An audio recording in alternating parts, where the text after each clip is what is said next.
우리 하나님의 말씀 보시겠습니다. 오늘 우리가 나눌 말씀은 시편 52편 마지막 8절과 9절 말씀입니다. 그러나 나는 하나님의 집에 있는 푸른 감람나무 같으며 하나님의 인자하심을 영원히 의지하리로다.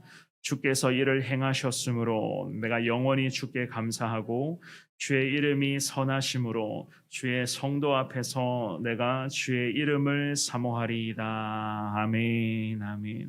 우리는 보통의 사람들과는 다른 방식으로 살아가는 하나님의 사람들입니다. 그래서 성경은 우리를 향해서 의인이라고, 믿음의 백성이라고 그렇게 일컫고 있습니다. 의인들이라고 하면 살아가는 방식 자체가 이미 세상과는 철저하게 구별되어야만 하는 것이고, 생각에서부터 시작해서 말과 행동의 그런 삶의 모든 부분까지 세상 사람들과는 철저하게 구분되며 나아가야 할 하나님의 백성들입니다. 그래서 항상 우리 믿음의 사람들에게는, 곧 의인이라고 칭함받는 우리들에게는요, 하나님의 거룩한 말씀이 삶의 기준점이 되어야만 하는 것이겠죠. 모든 상황 속에서 내 생각과 내 계획과 내 뜻대로 살아가는 것이 아니라 그야말로 저와 여러분들은요, 하나님께서 말씀하시는 대로 그 하나님의 뜻에 따라가는 삶을 오늘도 살아가야만 하는 것입니다. 이 본문의 말씀에서 시편의 기자가 시편 52편의 마지막 부분에 와서는요, 자신의 신앙을 주님 앞에 결단하는 시간을 갖게 됩니다.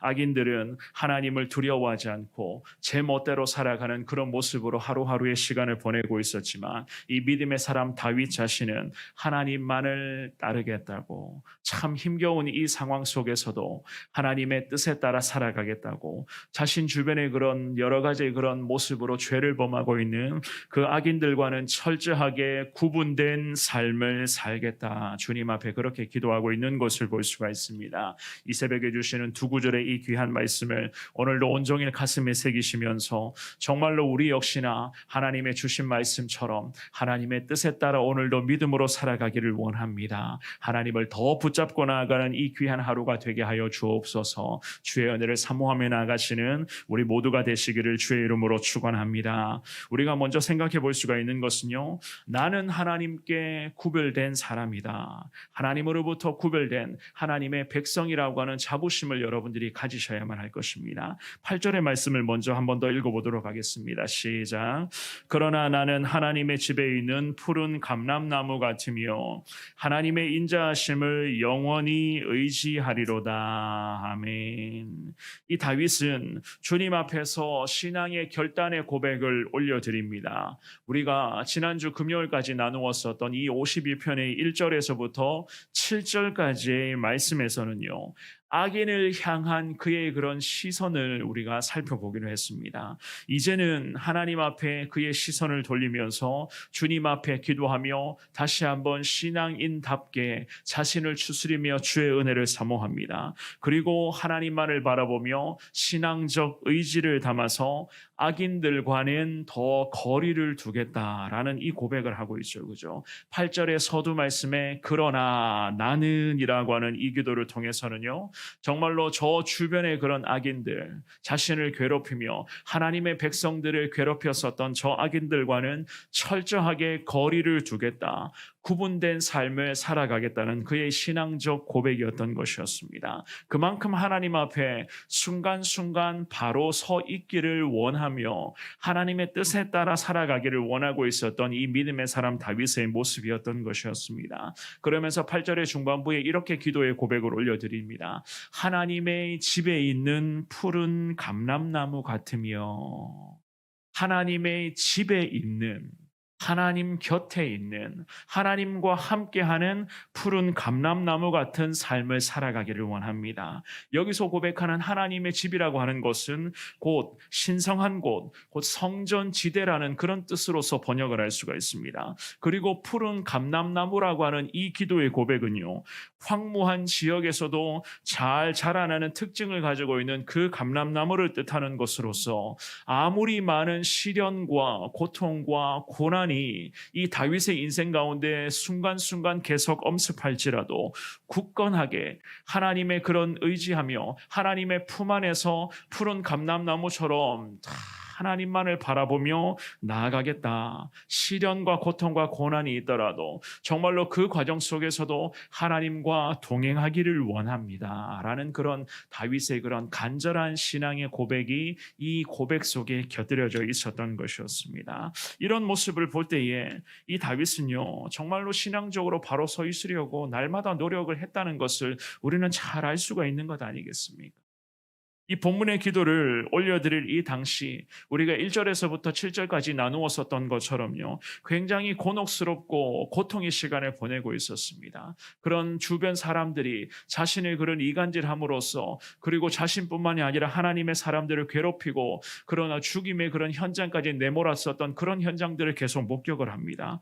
그러면서 사울이라고 하는 사람에게는 쫓겨가야 되는 그러한 상황이었고, 도액이라고 하는 그 사람의 그런 말도 안 되는 그런 이간질 때문에 참 고통의 시간을 보냈었던, 육신도 너무 피곤하고 영혼도 피폐해져가는 그런 시간을 보냈었던 다윗 아니었습니까? 한치 앞을 예상할 수 없는 그러한 어려움들이 이 다윗의 인생에 계속 이어지고 있었습니다. 하지만 이러한 절망의 순간에도 이 믿음의 사람은 하나님만을 더 의지하고 있었던 것이었습니다. 하나님께서 반드시 자신을 하나님의 집이 있는 푸른 감람나무처럼 자기 자신을 지켜주실 것이다. 하나님 안에 거할 수 있도록 다윗 자신을 하나님이 붙들어 주실 것을 확신하며 기도하였습니다. 지금 자신의 처지가 도액 같은 그런 악인들, 정말 그 악인들로 인해서 힘든 시간을 보내고 있었지만 언젠가는 주님의 거룩한 은혜와 축복 가운데 평강 가운데 거할 수 있음을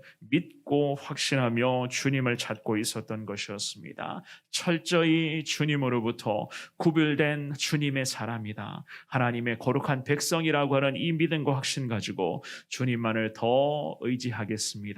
그래서 8절의 하반절에 하나님의 인자하심을 영원히 의지하기를 원합니다. 주님 앞에 기도하고 나아갔었던 것이었습니다. 우리 9절 말씀도 같은 목소리를 읽어보시겠습니다. 본문의 9절입니다. 시작. 주께서 이를 행하셨으므로 내가 영원히 주께 감사하고 주의 이름이 선하심으로 주의 성도 앞에서 내가 주의 이름을 사모하리이다. 아멘. 아멘. 이 다윗은 하나님이 모든 것을 행하여 주셨다는 것을 믿고 있었습니다. 우리 하나님께서는 도액이나 사울과 같은 그런 자신 주변의 악인으로부터 보호해 주실 것을 계속 확신합니다. 그래서 주님이 이를 행하셨으므로 9절 첫 구절에 그렇게 기도를 하죠. 그죠? 주님이 이 모든 것을 지금까지 자신을 지켜 주셨다는 것을 다 확신하며 주님 앞에 기도를 합니다. 그러면서 주님의 행하심에 내가 영원히 주님께 감사하기를 원합니다. 하나님의 인도하심, 지금까지 하나님이 지켜주심, 앞으로도 하나님이 함께 하실 이 모든 은혜 앞에 이 믿음의 사람은 참 힘겨운 상황 속에서도 주님을 향한 감사의 고백을 빼놓지 않고 있었던 것이었습니다. 푸른 감람나무의 그러한 자양분, 정말로 그 은혜의 자양분을 잘 흡수하여 하나님의 은혜 가운데 더 자신의 신앙이 자라기를 원하고 있었고, 자신과 하나님과의 관계가 더 친밀한 모습으로 나아가기를 원한다는 그러한 이 다윗의 간절한 고백, 우리 하나님이 얼마나 기뻐하셨겠습니까? 이 9절의 하반절 말씀에도 이런 기도를 올려드립니다. 주의 이름이 선하심으로 주의 성도 앞에서 내가 주의 이름을 사모하리이다. 여기서 말하는 성도라고 하면 거룩한 자 혹은 경건한 자의 뜻을 갖고 있습니다. 이것은요, 구체적으로 하나님께 경배하고 예배하기 위해서 성전에 모인 백성들, 그리고 사울의 불의를 싫어하여서 다윗 주변에서 계속해서 다윗과 함께 하나님을 간절하게 바라보고 있었던 모든 믿음의 동력자들로 이해를 할 수 있는 그러한 구절이었습니다. 그리고 나서 마지막 구절에 주님의 이름을 사모하리이다. 주님의 이름을 사모한다는 것은 지금의 많은 믿음의 동역자들, 자신을 포함하여 많은 믿음의 백성들이 참 힘겨운 시간을 보내고 있지만 그럼에도 주님을 더 사모하며 하나님의 은혜를 더 소망하는 삶을 살아가기를 원합니다. 이 다윗은 주님 앞에, 믿음의 사람들은 다윗과 함께 주님께 이렇게 기도를 이어가고 있었던 것이었습니다. 즉 하나님의 보호하심, 하나님의 그 섭리하심이 다윗의 인생 가운데, 믿음의 모든 백성들 가운데 나타나게 해달라. 주님 앞에 자신뿐만 아니라 믿음의 사람들을 위해서도 이 다윗은 기도하며 주의 은혜를 사모하고 있었던 것이었습니다. 사랑하는 여러분, 세상에는요 참 수많은 악인들이 있다는 그런 이야기들을 하지 않습니까? 물론 그 수많은 악인들이라고 하면 하나님을 아는 사람들도 다 포함된 그런 말이라고 생각을 합니다. 그렇기 때문에 믿음의 사람들, 오늘도 하나님만을 바라보는 사람들이 때로는 고통을 당하게 되고 참 힘겨운 시간을 겪게 되는 것 아니겠습니까? 말로 상처를 입을 때, 그리고 사람의 그런 말 때문에 참 여러 가지 부분에서 혼란이 생겨날 때, 어처구니 없는 그런 상황들이 생겨날 때도 우리가 많이 있는 것을 보게 됩니다. 그러나 기억하셔야 돼요. 정말로 우리 주변에서 말하는 그 악인들의 영광은 잠시 잠깐뿐인 것이지, 그들의 그런 죄악의 뿌리는 반드시 다 하나님 앞에서 엎혀지게 되어 있다는 것을 말입니다. 하나님은 반드시 죄에 대해서 심판하실 것입니다. 하지만 오늘도 그런 죄악 가운데서도 믿음 지키며 하나님만을 더 의지하며 정말 하나님으로부터 구별된 하나님의 사람으로서 살아가기를 원하는 그 마음 담아서 주님을 온종일 의지하기를 원하는 우리 믿음의 백성들은 하나님이 반드시 보호하여 주실 것이고, 정말 주님의 거룩한 은혜가 펼쳐질 수 있도록 성령 하나님을 통해서 우리 주님께서는 큰 은혜를 더하여 주실 것을 믿습니다. 여러 가지 많은 시련과 고통이 있더라도 정말로 하나님 곁에 있는 그 시냇가에 심어진 푸른 감람나무처럼 하나님으로부터 오늘도 은혜의 자양분을 잘 받아 누리시고, 그 은혜의 자양분을 통해서 그 많은 시련과 고통과 여러 가지 죄악된 흐름 속에서도 끝까지 저와 여러분들은 믿음 지키며 하나님의 영광을 위해서 평생을 살아가시는 우리의 복된 삶이 다 될 수 있기를 주님의 이름으로 간절히 축원합니다.